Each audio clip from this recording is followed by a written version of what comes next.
উম্মত, আমার 23 বছরের এত চোখের পানির কথা একবারও মনে হয় নাই। কি আনছো এটা আমারে? উম্মত, তুমি জানো না আমি যে তায়েফের পাথরের আঘাতে পুরা পিঠ চালনির মতো জাজরা বানায় ফেলছে আমার? শোনো নাই তুমি? রাসূলুল্লাহ সাল্লাল্লাহু আলাইহি সাল্লাম যদি হাসরের ময়দানে এরকম আমলনামা খুলে উল্টায় আর পৃষ্ঠার পর পৃষ্ঠা দেখে ফজর নাই, জোহর নাই, আসর নাই, মাগরিব নাই, এশা নাই, শনিবার রবিবার, মদ জুয়া, অবৈধ উপার্জন, গান বাদ্য, নাটক, সিনেমা, জিনা, ব্যভিচার, বেহায়া, বেপর্দা সব উল্টায়, আল্লাহর নবী সাল্লাল্লাহু আলাইহি সাল্লাম তখন বলবে, উম্মত কি এটা? উম্মত, আমার 23 বছরের এত চোখের পানির কথা একবারও মনে হয় নাই। কি আনছো এটা আমারে? উম্মত, তুমি জানো না আমি যে তায়েফের পাথরের আঘাতে পুরা পিঠ চালনির মতো জাজরা বানায় ফেলছে আমার? শোনো নাই তুমি? আমারে যে উহুদের ময়দানে দান দান শহীদ করে রক্তাক্ত করছে, তুমি শোনো নাই? আমি যে 14 দিন পেটে ক্ষুধার তাড়নায় পাথর বাঁধছিলাম, উম্মত তোমার মনে নাই?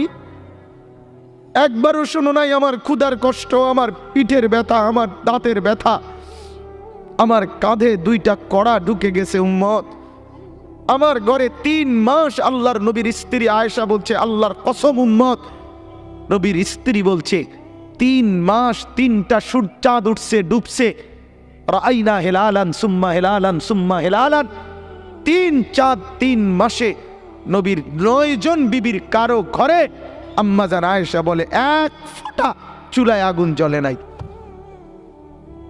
মা আওকাদাত ফি আবিয়াতে রাসূলিল্লাহ নারুন, নবীর একজন বিবির ঘরেও আগুন জ্বলে নাই। আল্লাহর নবীর স্ত্রী আয়েশা একদিন বলছিল নবীকে পিঠে হাত বুলাইয়া, ইয়া রাসূলুল্লাহ, স্বামী আপনার পিঠ ছিদ্র ছিদ্র কেন? পুরা পিঠ চালনির মতো ছিদ্র ছিদ্র কেন? আপনার কি ছোটবেলায় বসন্ত রোগ হয়েছিল, গোটা হয়েছিল? আল্লাহর নবী চোখের পানি ফেলে বলছে, আয়েশা তুমি জানো না আমার এই পবিত্র দেহে তো কোনোদিন মশাও বসে না, মাছিও বসে না, পোকা বসবে কেমনে? আমার পবিত্র দেহে তো হাঁটলে মেশকের গ্রান বের হয়, আমার পেশাব পায়খানাও তো কোনোদিন জমিনের উপরে 1 সেকেন্ড থাকে না, মাটি ফাঁক করে ভেতরে নিয়ে যায়, সেই আমার গায়ে গোটা হবে কেন? আয়েশা, এগুলো আমার তায়েফের পাথরের আঘাতের রক্তের দাগ।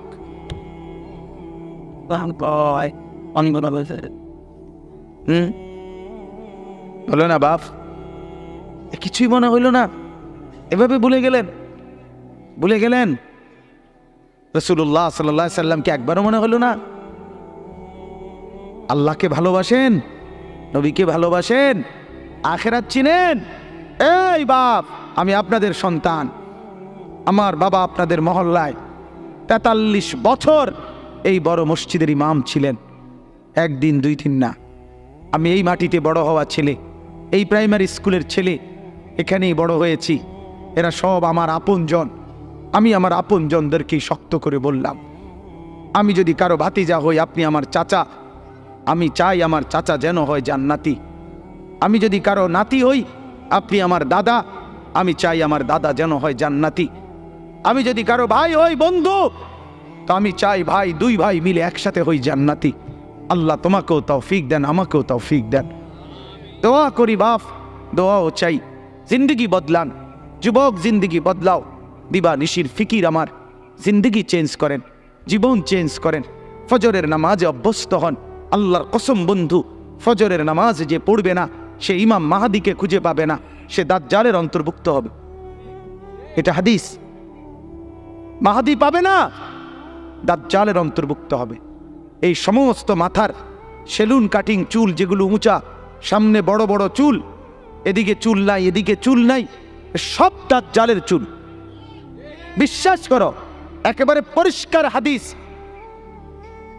মুসলিম শরীফের হাদিস। আল্লাহর নবী বলছে দাজ্জাল হবে শাবুন কাতাতুন, দাজ্জাল হবে যুবক, আর দাজ্জালের চুল হবে এলোমেলো। এই জন্য দুশ্মন এটাকে জনপ্রিয় করে দিছে। এদিকে নাই এদিকে নাই, ওইদিকে নাই, এখান দিয়ে নাই, এখান দিয়ে ফেলাই দিছো, ওইখান দিয়ে উঁচা করে রাখছো, সামনে দিয়ে ঝাঁকড়া বানায় রাখছো। কি করছো বাপ? কোনোদিন জিজ্ঞাসা করলা না এটা কার থেকে নিলা? কি এটা কি মডেল নিলা? সেলুন থেকে বুঝি মানুষে মডেল নেয়, নাফিদ বুঝি ডিজাইনার হয়। হ্যাঁ, এটা বুঝি একটা রুচি হইল। হ্যাঁ, কি পড়লা বন্ধু? এত বাংলা, এত অঙ্ক, এত ইংরেজি বই, এত পদার্থ, এত অপদার্থ, এত জীববিজ্ঞান, এত জড় বিজ্ঞান, এত কিছু কই গেল? এরপরে সব থুইয়া নাফিতের থেকে গিয়া ডিজাইন আনলা। কথা বলেন না কেন? নাফিত থেকে কেন ডিজাইন আনলেন? নাফিত কেন সাজাই দিবে মুসলমানকে? মুসলমানকে সাজাবে তো রাসূলুল্লাহ সাল্লাল্লাহু আলাইহি ওয়াসাল্লাম। এক সাহাবী বলছেন, নবী কেমন ছিল জানো? যার সারা অঙ্গ একসাথে দেখলে সবচেয়ে সুন্দর, প্রতি অঙ্গ আলাদা আলাদা দেখলেও সবচেয়ে সুন্দর। আরেকজনকে বলছে, আপনি বলেন তো। আরেক সাহাবী বলছে, আমি বলি, ওই যে নবী ছিলেন এমন যাকে একবার দেখলে আবার দেখতে মন চায়, দ্বিতীয়বার দেখলে প্রথমবারের চাইতে আরো সুন্দর মনে হয়, যত তারে দেখি তত সুন্দরই লাগে। তিনি ছিলেন এমন।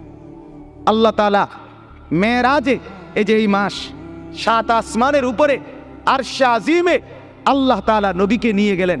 যখন আরশের উপরে আল্লাহ তাআলা রাসূল সাল্লাল্লাহু আলাইহি সাল্লামকে দাঁড় করাইলেন, এইবার আল্লাহ বললেন, বন্ধু কোরআনে আনছি জানেন? আপনি জানেন কোথায় আনছি আপনারে?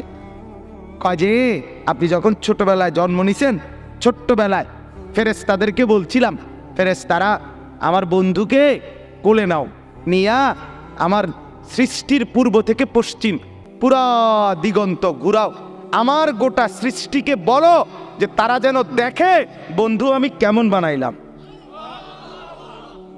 দেখো, দেখ আসমান দেখো, জমিন দেখো, বন্ধু আমি কেমন বানাইলাম। নাক দেখো, চোখ দেখো, ঠোঁট দেখো, মুখের চাহনি দেখো, চেহারার রং দেখো, চোখের পলক দেখো। এরপরে আল্লাহ 7 আসমানে আরশে আজিমে নিয়ে এইবার আল্লাহ বললেন, বন্ধু সেদিন ছোট্টবেলায় কোলে আপনারে সবাই দেখছে, এবার সব কিছুর উপরে আইনা, উপরে শুধু আমি আল্লাহ, তার নিচেই আপনি, এবার আপনি দেখেন গোটা সৃষ্টি আমি কেমন বানাইলাম। ওই সময় ওরা দেখছে, এখন আপনি দেখেন, আপনি দেখেন। সুবহানাল্লাহ, এত বড় মর্যাদা সম্পন্ন রাসূল, তাকে ছেড়ে দিলেন, তাকে ত্যাগ করলেন। আল্লাহ আমাকেও বুঝ দান করেন, আমাদের প্রত্যেককে বুঝ দান করেন। শেষ কথা এটাই, আফালা তাদাক্কারুন। আল্লাহ বলে, বান্দা আমি কিন্তু গুনাহ লম্বা হইলে, নাফরমানি লম্বা হইলে, আমার অবাধ্যতা লম্বা হইলে, মনের চাহিদা মতো খামখেয়ালি করিলে আমি কিন্তু গোমরা করে দেই, আমি মোহর মেরে দেই, চোখে পর্দা ফেলে দেই, আর হেদায়েত দিবার কেউ থাকে না। আফালা তাদাক্কারুন, আমার বান্দা উপদেশ কি নিবা না? উপদেশ গ্রহণ করবা না? তবুও তো বলেন আল্লাহকে, আল্লাহ আমরা উপদেশ নিলাম, আমরা আপনার নাফরমানি করব না, আপনার রসুলের অবাধ্যতা করব না। যুবক ভাইয়া, নামাজ পড়ে, নামাজ পড়ে, 5 ওয়াক্ত নামাজ পড়ে, অশ্লীলতা উলঙ্গপনা থেকে, বেহায়াপনা থেকে ছুটেন, নারীর ফাঁদে পড়বেন না, নারীর পিছনে পড়বেন না, অনর্থক কোনো মেয়ের প্রেমে পড়বেন না। আল্লাহ তাআলাই হালালভাবে একজন উত্তম স্ত্রী আল্লাহ মিলায় দেবে ইনশাআল্লাহ। এটা কোরআন, এটা আল্লাহর ওয়াদা। বান্দা আমি তোকে বানিয়েছি, তোর জন্য যদি আমি এত উপকরণ তৈরি করি, তো একজন স্ত্রী তো তোর জন্য আমি বানাইছি। অতএব দয়া করে আমার বন্ধু, আমার জওয়ান অনেক ছেলে বসছেন, সবার কাছে অনুরোধ, আমরা 5 ওয়াক্ত নামাজ পড়ার নিয়ত করি, বলেন ইনশাআল্লাহ। সর্বশেষ কথা হলো, ওয়াকালু মা হিয়া ইল্লা হায়াতুনাদ দুনিয়া নামুতু ওয়া নাহইয়া ওয়া মা ইউহলিকুনা ইল্লা দাহর।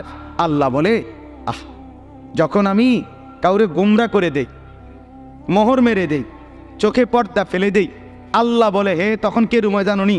আল্লাহ কহে, হে ওই রুম। সে তখন বলে, জীবন কেবলই এই দুনিয়ার, কারণ তার তো আর কি নাই, হে সাইড মনো নাই, কথা বুঝেন নাই? সে তখন বলে, জীবন কেবল এই দুনিয়ায়, নামুতু ওয়া নাহিয়া, কেউ মরব কেউ বাঁচব, ওমা ইউহলিকুনা ইলা দাহর, সময়ের আবর্তন, কালের আবর্তন, কেউ মরছে কেউ জীবিত হচ্ছে।